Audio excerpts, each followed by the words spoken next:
to Jack Kelly. Let's go live with Jack Kelly. And today we're talking about Starbucks, but it's not about the coffee. It's really about the strike.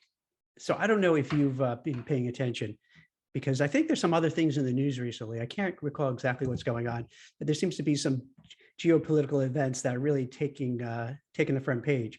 And I don't mean to make it light of it, and it's very awkward to talk about a topic that's unrelated to the Russia invasion of Ukraine, which is just so horrible and so frightening about how we could all be drawn into it. But I think it's healthy to sometimes kind of diverge away from those topics, just to talk about important things, but maybe not life and death, so that we're not kind of just stressed out all the time. So what I wrote about in Forbes the other day is Starbucks now has a movement of employees trying to unionize. And this would be the third location that they voted to form a union. There's a couple up in Buffalo, New York, and this one's out in Arizona. And it seems that there's about 100 applications for other locations to form a union.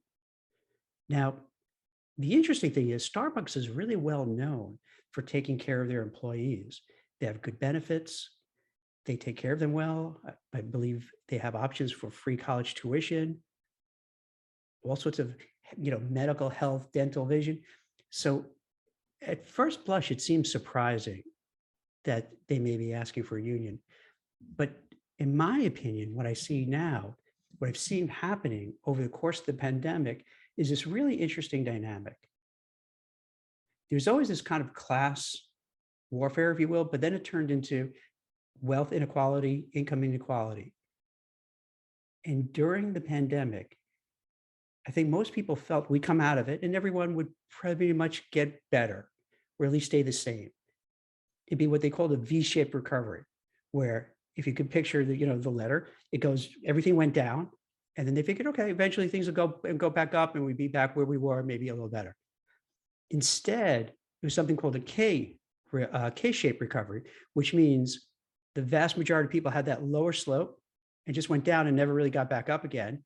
Whereas the top 0.001%, whoosh, right off the charts, just completely skyrocketed. I think Elon Musk, Mark Zuckerberg, notwithstanding that 20 million or 200 million drop in value, Jeff Bezos, Bill Gates, all those folks. So you had where we all went through 2 years of misery, but then on coming out of it, you had this group, this small group, who ended up having more power, more money, and then most everyone else not so much. So in my opinion, I think what's happening is this: it created this groundswell movement of people who are saying this isn't fair. Now, a lot of them aren't saying, hey, we begrudge you for being wealthy or making money, because people like Elon Musk really worked hard for it, brilliant, and deserve to make as much as they want.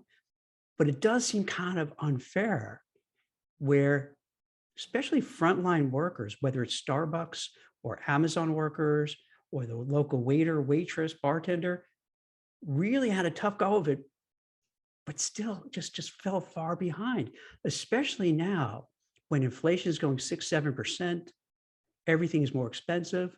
So you're seeing across the board, particularly if you go on social media, I would suggest if you haven't, check out, for instance, Reddit, the subreddit anti-work. You have about 2 million people on there. They call themselves idlers, who the media would like to make it out to be they're just disgruntled people, but they're not. They're people who are just sick and tired of being sick and tired, that they're working hard, they're not getting anywhere. They have $200,000, $300,000 in student debt, and they can't find a suitable job.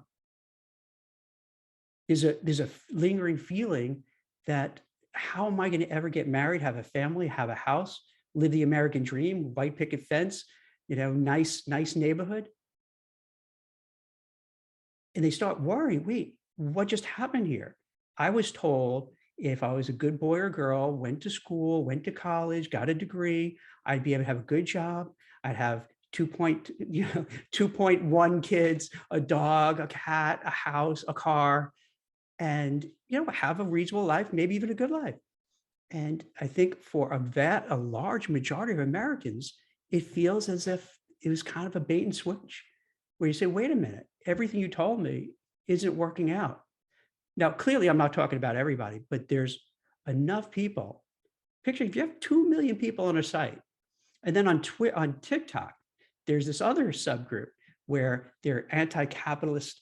I'm not sure what you want to define it, but again, about 2 million people, 2 million views of, let's say, some people just saying how they, exactly as I mentioned, how they just feel ripped off, misled, unhappy, working really hard, but not getting anywhere. And I think when it comes to Starbucks, even though they're treated relatively well, if you're making coffee all day long, on your feet all day long, angry customers, imagine having to deal with customers come in, they don't wear a mask. You're like, please, ma'am, please, sir, can you please wear a mask? And then they argue and fight, and you have to deal with that. Or you come in and maybe you get the food order wrong and they're yelling and screaming at you. You have a Karen or a Kevin yelling and screaming, and you got to endure that. It's not an easy job. And so what ends up happening, I believe that we're seeing this movement across the board where, I don't want to say the working class, I don't know how you want to call it, frontline workers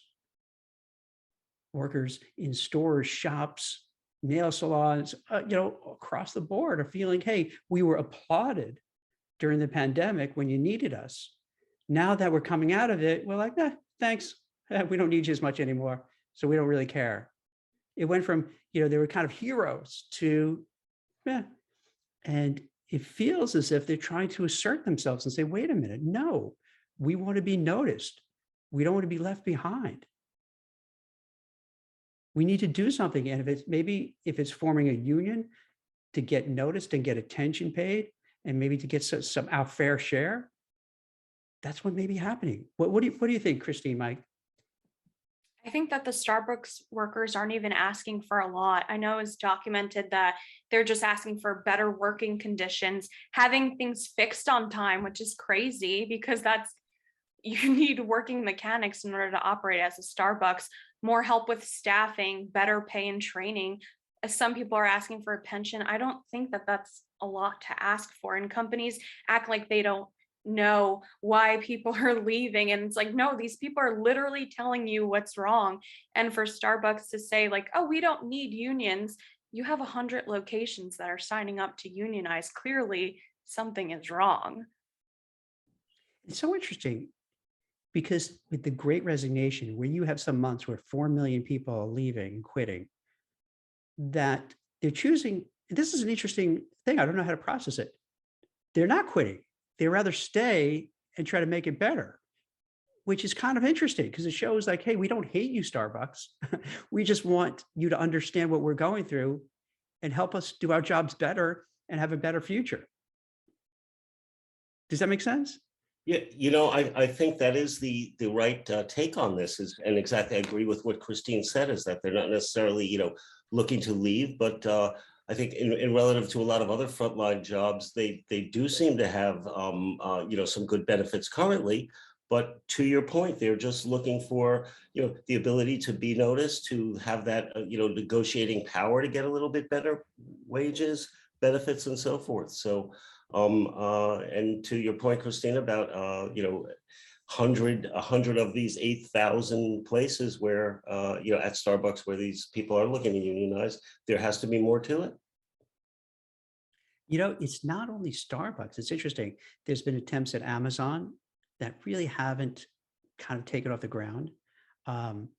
Deere, the farm equipment maker, Kellogg, cereal maker, and a lot of others. In fact, back in October, they coined it Striketober because it just turned out there are just a number of large companies, and then also from hospitals, nurses, and what have you, that just said, "Hey, we're striking." We just say, like with the Starbucks workers, that we don't want to just quit because we like the company, but we don't like how we're being treated, and we want to be treated more fairly,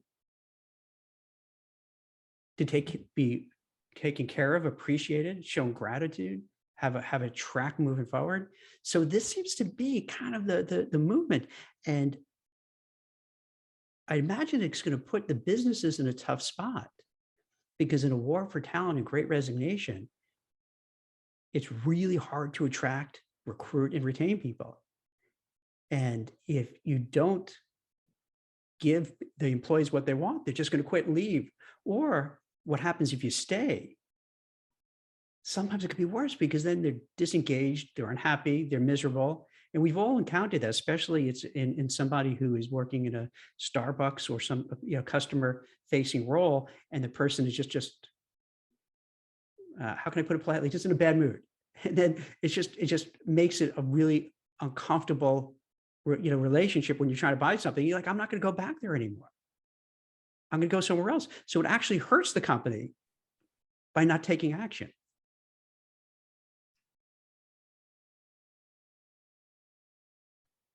What do you think about that, Christy?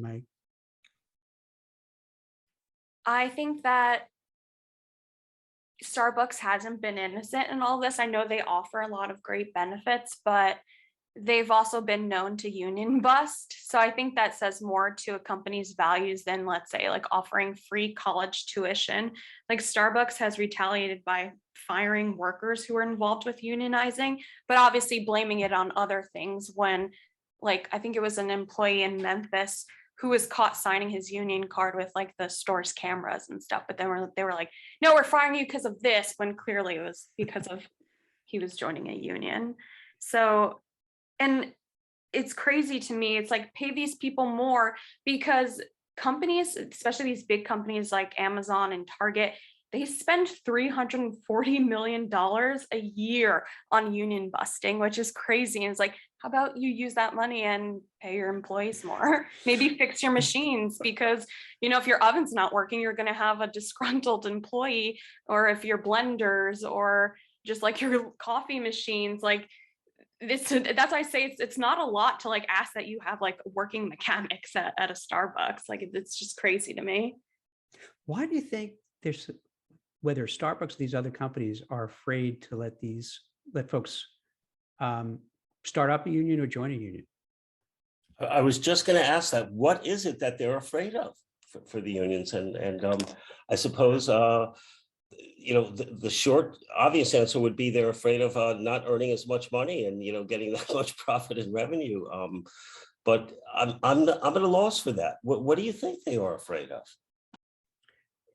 If I had to guess, because you can't get inside the minds of I can't read the minds of these executives, and let's put Starbucks aside, but whatever company may be, and this might sound politically incorrect. I think in our country we still have a lot of elitism, and you have these CEOs and executives who pretend to be, oh, I'm a person of the people, I'm just like everyone else, but they really don't feel that way.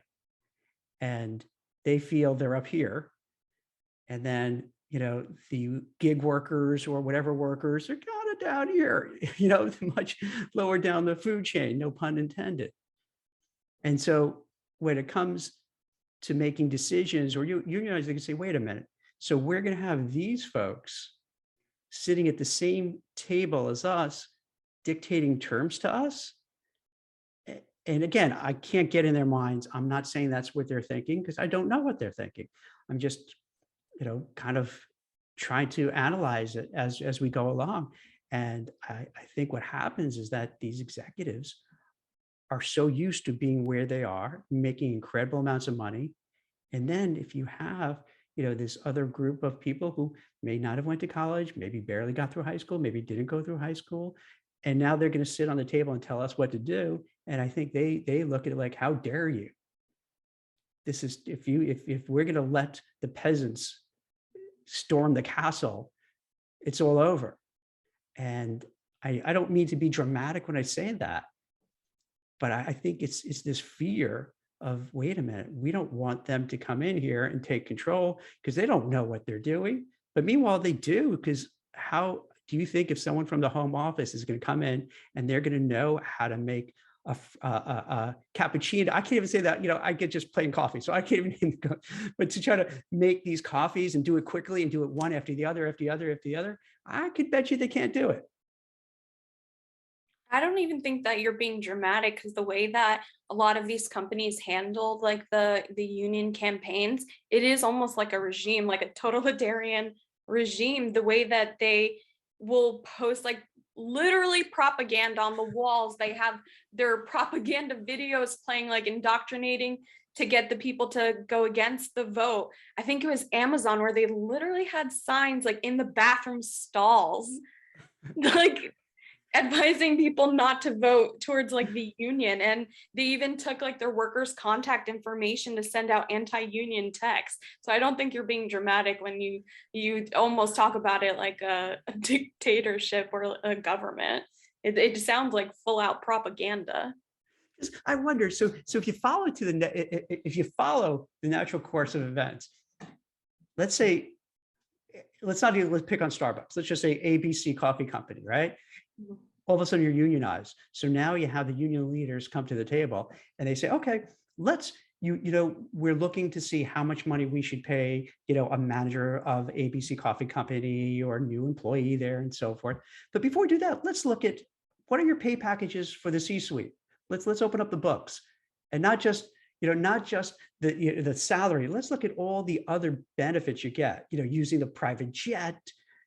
Are there different homes that you use that are owned by the company? Are there different resorts that you go to?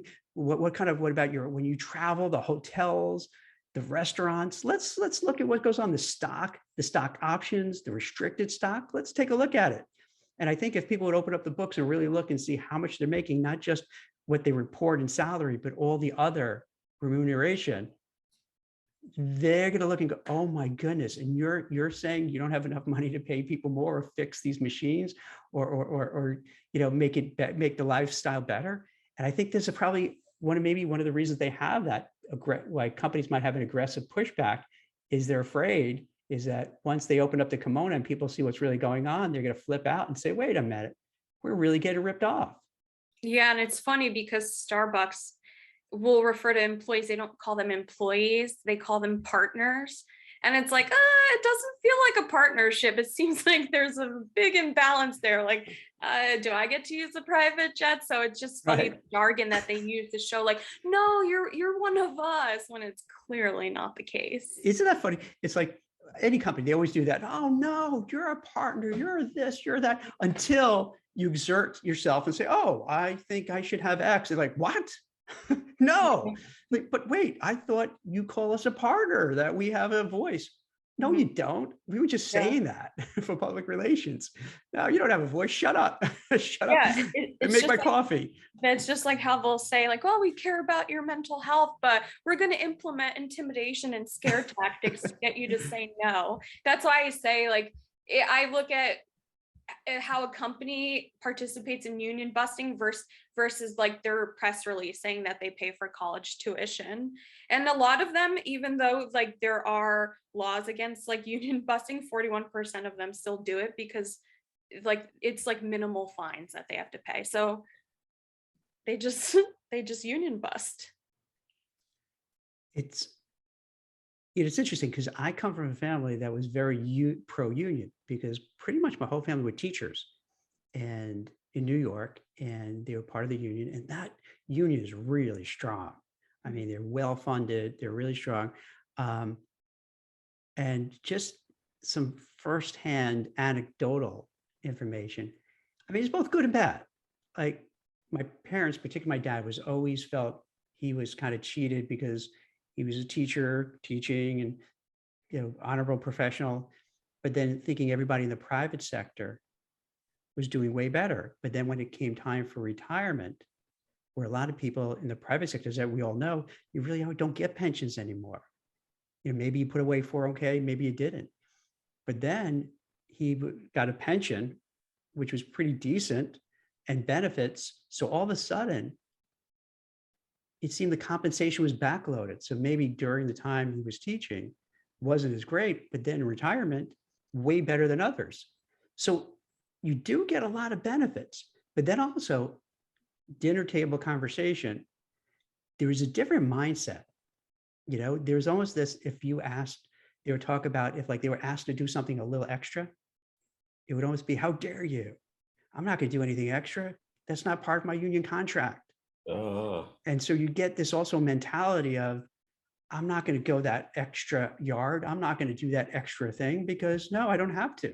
My job is safe, especially let's say in teaching where you have, after a while, if you have tenure, it's almost impossible to fire somebody. So there are some challenges to that. If you have that, you can't really fire somebody and they're there, or you have the clout of the union with very deep pockets and it's very political too.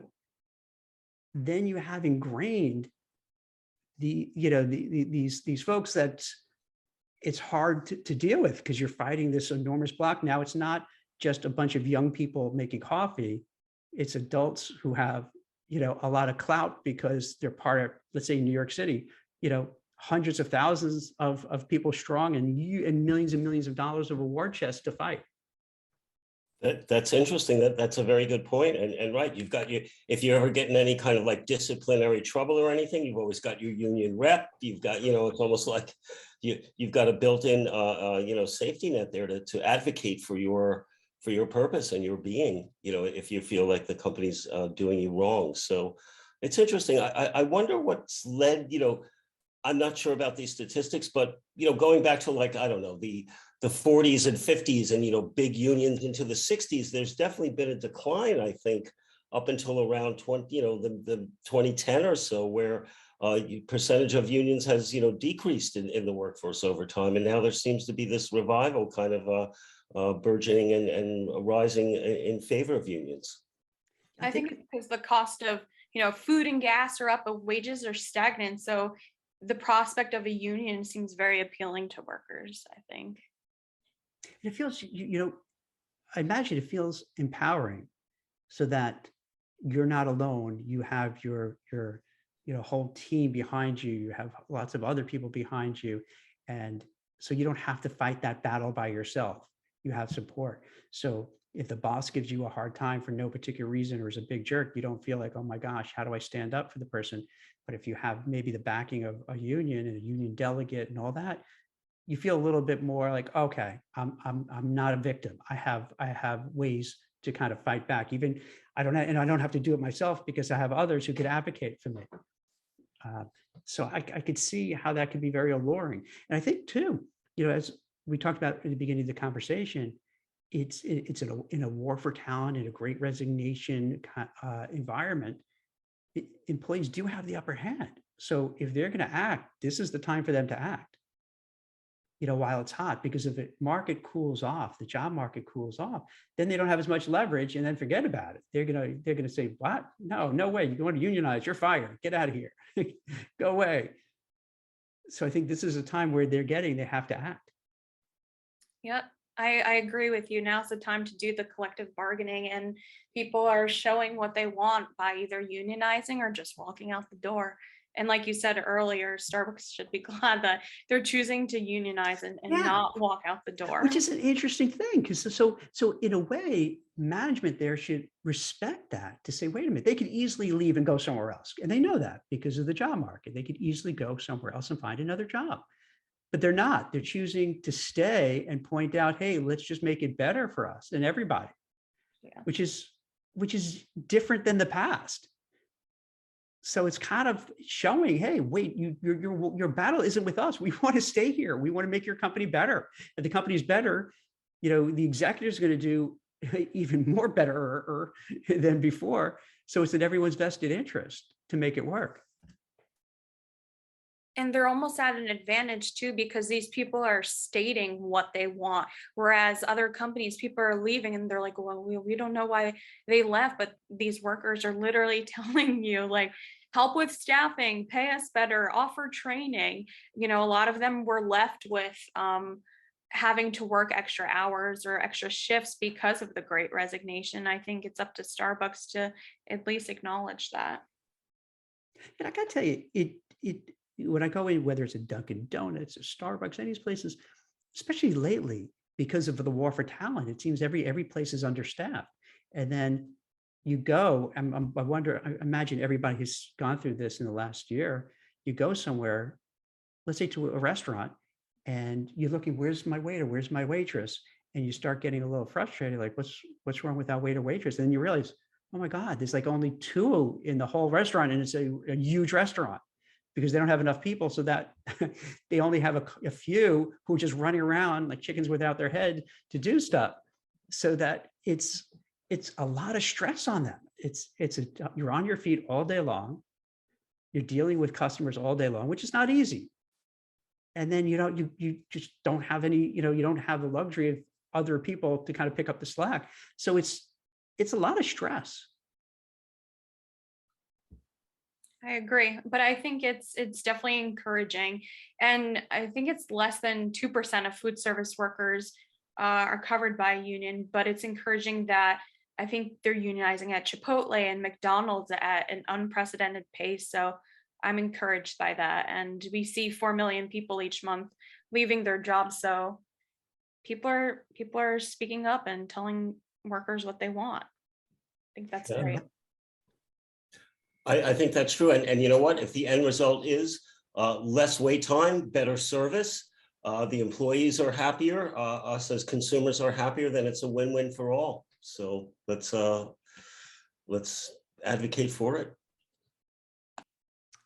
It's going to be interesting because with what's happening in the Ukraine with the Russian invasion, I wonder if we're going to start seeing even more inflation because everything gets disrupted. You know how a little while back we were all talking about the supply chain and the supply chain disruption, and it was hard to get things. And you go to the supermarket, you can't find certain things, can't get a used car, a new car takes forever, or you have to pay way over sticker price. So I think for working people at all levels, if let's say, God willing, it doesn't get way worse. Let's just say it's bad, but doesn't get just, I don't even want to kind of think about, a World War III scenario, but let's say just this lingers on and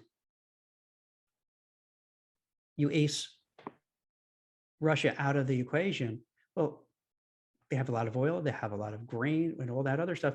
And if things aren't, if you can't kind of if you can't ship goods around the world, then everything's going to go up in price. And then for the workers, they're going to say, wait a minute, now we have even more inflation, more cost. So now more than ever, we need more money because everything is more expensive.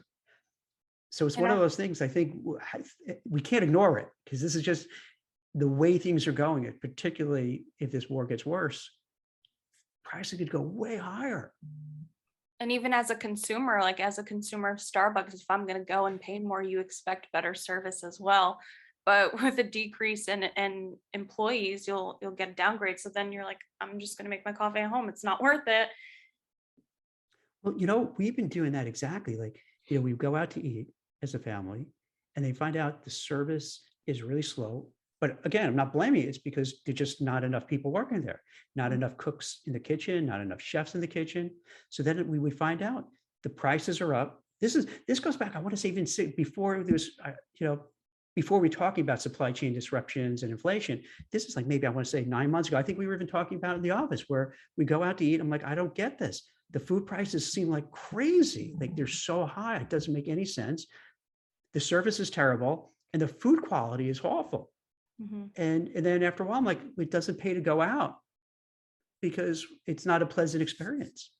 And I do see people posting their receipts online where it does indicate like inflation, like almost like an inflation increase or an inflation fee. So customers know like you're paying for this.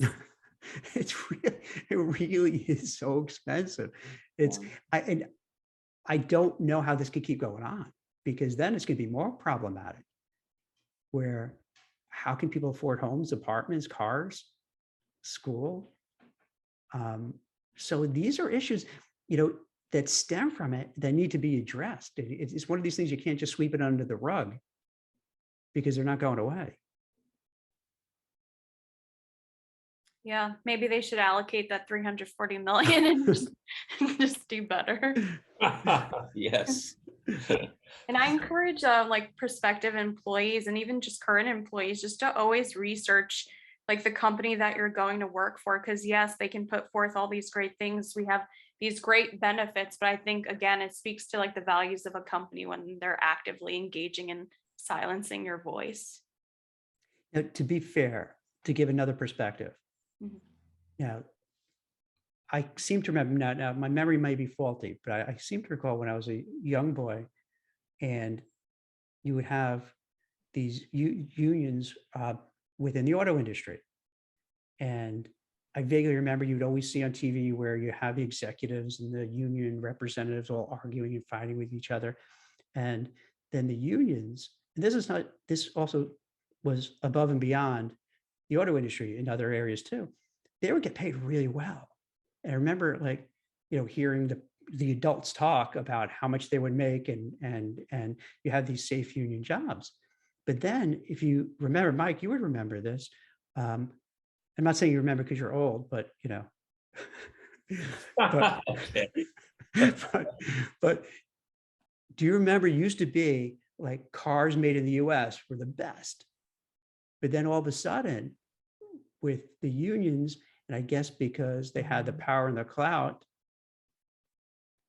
and sometimes that goes to their head and kind of coast, all of a sudden it was Japan that was making all the best cars.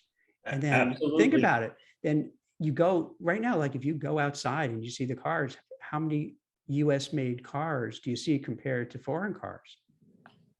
Right. And Yeah, I'm sorry. I lived through that as a very young person.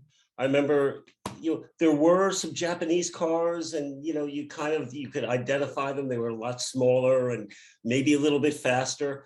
But not overnight, but within a few years, it was like nobody would buy an American car unless you had a mechanic in the family. And buying a Toyota or buying a Japanese car would basically ensure you seamless service, no breakdowns, et cetera. And the reason for that very well could have been, a little bit of entitlement upon the union members for U.S. cars, and quality went way, way down until they were forced to turn around. And, it kind of is coming back a little bit where American cars are more reliable now. So whether it was the unions to blame, I don't know. yeah, I think somehow there has to be things worked out, because you can't have a functional society where, and listen, I'm a capitalist. I have no qualms about people being wealthy and making a crazy amount of money. God bless them. That's awesome. But I think if you have it to two extremes, it becomes like a medieval society, like a feudalistic society, where you have a small group of, the kings and queens and knights and princes and all that. They're not called that, but think about it. We do look at them as we put them up on a pedestal. Then you have underneath them all these big shot lawyers and tax accountants and what have you, who help them keep and hold on to their wealth. And then underneath, you have all like the peasants just doing all the stuff, but really just getting the crumbs. That's not you can't last that way. That's not going to last. It doesn't mean it'll happen over, 6 months, a year, 2 years. Things could go on for 10, 20, 30, 50 years, but eventually people say this is crazy. We can't just have this huge dichotomy where just a small group have all the levers of power and money and power, and then the vast majority don't. So to me, it's not just Starbucks right now. It's more of, hey, there has to we need our political leaders, business leaders being forward thinking and saying, hey, to make this war work, we have to be cognizant of this, and how are we treating people? How are we treating workers? How are they being paid fairly for what they're doing? And if not, let's do something so we could have a better functioning society as a whole. And does that kind of make sense, or am I kind of getting overly dramatic? No, I agree with you 100%. And then we are seeing a lot of like pro worker policies and laws and legislation being put in, like with the pay transparency. So I do find that encouraging. I think Washington State, I was just reading this morning, is going to put in where you have to put in the job descriptions what the salary is. So we're starting to see, that happening. In New York City's by April, they're going to have it. Washington, I think Colorado already has it. Yeah. So you are right. You are seeing this movement. And to your point, sure, if the that inequality exacerbates and gets even further and further, eventually, like as you said, it's just like a pressure relief valve. Certainly something's going to blow. It may take 10, 20, 30, even 50 years, but absolutely, I agree as well. Yeah, one thing is for sure, we are living in very tumultuous times, right? I mean, the last few years, it's like this bad movie, you know, Yeah. COVID, Delta, Omicron, almost World War III. It's, oh my goodness.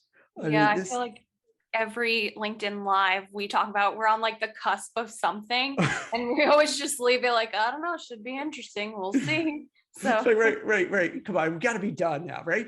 Don't you feel, does it almost feel like it should be a year that we can just chill out? yeah. You know, they have 1 year like, hey, everything is cool, like nothing really crazy, it's boring, like just a nice, boring, chill year to regroup and recoup. I don't know if that's going to happen anymore. I don't know.